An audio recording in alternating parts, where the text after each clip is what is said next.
Boa tarde, meu irmão e minha irmã. A paz do nosso Senhor Jesus Cristo. Hoje nós vamos conversar sobre um tema muito importante, que é como devemos cultuar a Deus. Uma igreja que cultua. Será que estamos cultuando a Deus como convém? Será que estamos cultuando a Deus com base nas Escrituras? Será que estamos adorando a Deus com essa base da palavra de Deus? Então nós vamos falar hoje sobre uma igreja que cultua. Esse é o tema da nossa lição, a lição da escola dominical, que eu vou compartilhar com você, meu irmão e minha irmã. Antes de nós iniciarmos, nós vamos orar. Senhor, nosso Deus e nosso Pai Celeste, queremos e precisamos cultuar a Ti em verdade e em espírito, iluminados pelo Espírito Santo na Sua palavra, na Tua instrução. Por isso nós te pedimos que possamos receber neste momento o entendimento da Tua palavra. Em nome de Jesus Cristo. Amém. O texto que nós vamos fazer, que nós vamos ler, que será um texto de uma leitura-chave, né? Ao longo da lição, outros textos serão compartilhados. Mas, inicialmente, nós vamos ler no livro de Salmos, o Salmo de número 100, que diz assim: Celebrai com júbilo ao Senhor todas as terras, servi ao Senhor com alegria. Apresentai-vos diante dele com cântico. Sabei que o Senhor é Deus, foi ele quem nos fez e dele somos. Somos o seu povo e rebanho do seu pastoreio. Entrai por suas portas com ações de graças e nos seus átrios com hinos de louvor. Rendei-lhe graças e bendizei-lhe o nome, porque o Senhor é bom. A sua misericórdia dura para sempre, e de geração em geração a sua fidelidade. Amém. Então, meus irmãos e minhas irmãs, dentro desse tema, uma igreja que cultua, nós sabemos que quando nós cultuamos a Deus, nós demonstramos amor por Deus, nós nos aproximamos de Deus e Ele se aproxima de nós. Antes de nós conversarmos um pouco aqui sobre os elementos, a liturgia de um culto, eu queria apenas apresentar um resumo de como foi o culto no Antigo Testamento. Né? Separei aqui algumas observações para a gente ver que no Antigo Testamento o culto ele tinha um sentido comunitário. O que isso quer dizer? Envolvia toda a comunidade no ato de cultuar, no ato de adorar a Deus. E antes da construção do templo, né, o templo que foi construído no reinado de Salomão, os cultos eles aconteciam em algumas cidades. Né? Não existia, antes da construção do templo, um lugar fixo para o ato, para cultuar a Deus. Então, havia alguns encontros, em alguns períodos, algumas datas, que nós já vamos falar, em algumas cidades, como Gilgal e Betel. Então, o que acontece? O povo, né, cada um vivia em algum lugar, na sua terra, e havia tipo de uma peregrinação até essas cidades. E ali junto acontecia o momento de adorar, de cultuar a Deus. Como eu acabei de dizer, como nós estamos falando antes da construção do templo, né, no período do rei Salomão. Havia umas datas específicas para que houvessem essa peregrinação, podemos dizer assim. Datas como, por exemplo, a Páscoa e também o Pentecoste do Antigo Testamento, né? Não a Páscoa não a Páscoa e o Pentecoste do Novo, mas relacionado ao Antigo Testamento. Então, era um momento que o povo se reunia na Páscoa e o Pentecoste do Antigo Testamento. Havia também algumas festas do tabernáculo ou cabanas, festa das colheitas e início de estação. Então essas datas, por exemplo, eram algumas datas que levava o povo a peregrinar em algumas dessas cidades, como eu disse, Gilgal e Betel, né, como exemplo, onde o povo se reuniam para cultuar a Deus.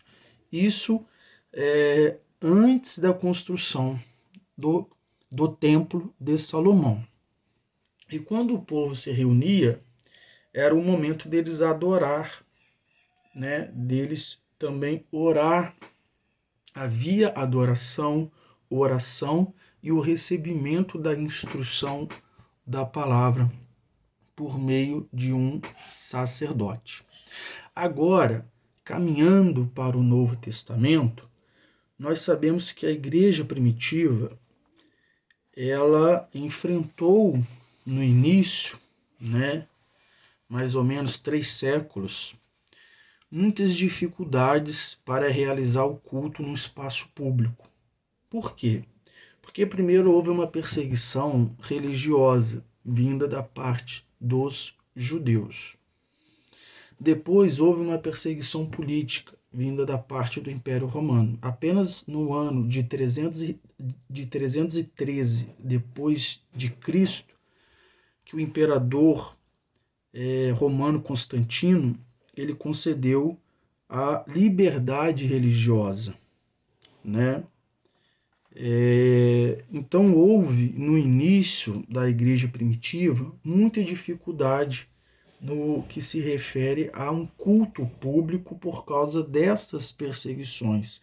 Então no início os cultos eles eram realizados mais nas casas, né? Mas isso não significa que eles não se reuniam no espaço público. Ao contrário, eles enfrentavam essas perseguições, mas mesmo assim eles se reuniam no dia a dia, diariamente, no templo, né? Na área externa, no espaço que tinha ali, chamado de Pórtico de Salomão. Ali era uma área externa onde eles se reuniam para, ensinarem, né, sobre o nome e a doutrina de Jesus Cristo. E quem estava à frente, é claro, que eram os apóstolos. Então, apesar das dificuldades, das perseguições, eles também se reuniam no templo, né? E chegaram a ser presos, né? Foram presos, libertos e retornavam para o templo para continuarem a ensinar o nome e a doutrina de Jesus Cristo, mas também eles faziam uso também das casas, né? Desse espaço para cultuar a Deus. E aí eu quero compartilhar com você, meu irmão e minha irmã, Atos 2:42. Atos 2:42 vai apresentar para a gente aqui alguns elementos que estavam presentes quando eles se reuniam. E perseveravam na doutrina dos apóstolos e na comunhão, no partir do pão e nas orações. Ok? Então, quando eles se reuniam, havia a ministração da palavra, havia a oração, havia o partir do pão, que tem 2 sentidos aqui, o sentido de ceia, mas o sentido também de uma refeição comunitária, e havia a comunhão. Então, esses são alguns dos elementos que estavam presentes quando eles se reuniam na igreja primitiva. Existe algumas liturgias que algumas igrejas adotaram. Né? Existe uma referência em Isaías 6:1-9. Algumas igrejas protestantes adotam esse modelo de liturgia para nos orientar a como prestar culto a Deus. E nesse modelo, por exemplo, existe ali um momento de adoração, o momento de confissão, o momento de louvor, o momento de edificação, que é o momento de ouvir a palavra, de receber a palavra, o momento de dedicação, que é o momento de assumirmos o compromisso com aquilo que nós acabamos de ouvir. Existe também um momento de oração e a bênção também no final do culto, a bênção apostólica. Agora, existem outros modelos, né, de liturgia. Existem modelos que algumas igrejas adotam, por exemplo, com base no texto de Neemias, no capítulo 8, do versículo 1 ao versículo 12. Existe um outro modelo que adota com a referência em Neemias 9, Lucas 24 e Apocalipse 8. Então, existe vários modelos, podemos dizer assim, de liturgia. Independente do modelo de liturgia, o culto tem que ter como centro Deus e não o ser humano. E é preciso anunciar o caráter de Deus, Pai, o Criador, Filho, o Salvador, e o Espírito Santo, o ajudador. É preciso no culto anunciar a mensagem da cruz, o pecado individual, o pecado coletivo, relembrar as renúncias que nós precisamos fazer para herdarmos a vida eterna, o arrependimento. Essa é a mensagem central. Então, independente do modelo de liturgia, o culto tem que ter Deus como centro e não o ser humano.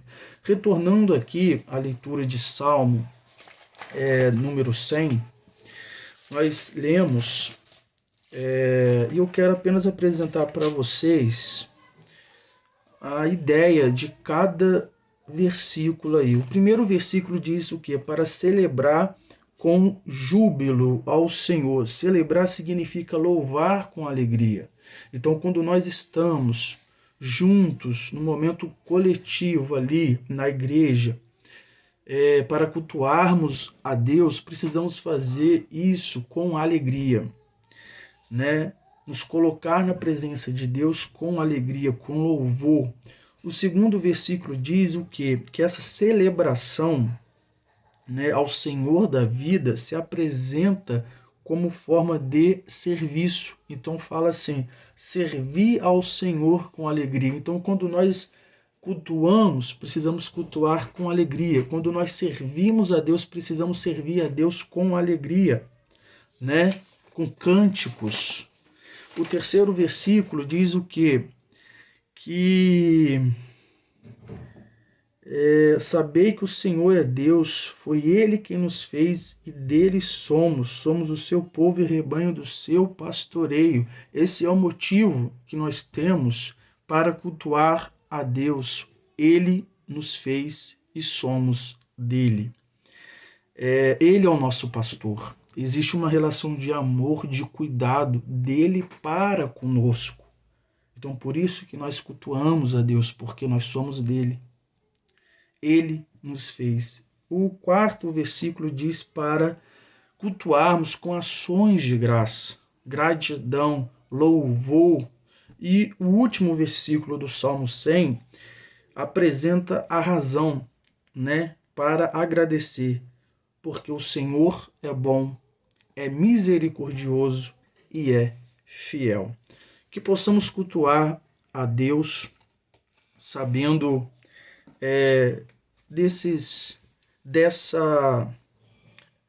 dessas reflexões aqui compartilhadas hoje, que devemos cultuar com alegria, servir com alegria, que é necessário ter administração, a oração, o partir do pão e a comunhão. E que o culto não é para o homem, o culto é para Deus. Então, o ato de cultuar é o momento que nós nos prostramos, reconhecemos que Deus é bom, que é misericordioso e que é fiel, e prestamos culto a Ele conforme a instrução da sua palavra. Meu irmão e minha irmã, que Deus te abençoe e que possamos cultuar a Deus em verdade, na sua palavra e em espírito, né? Com o auxílio do Espírito Santo, para a glória de Deus, mediante a fé em Jesus Cristo. Um abraço e até a nossa próxima reflexão, nosso estudo bíblico. Amém.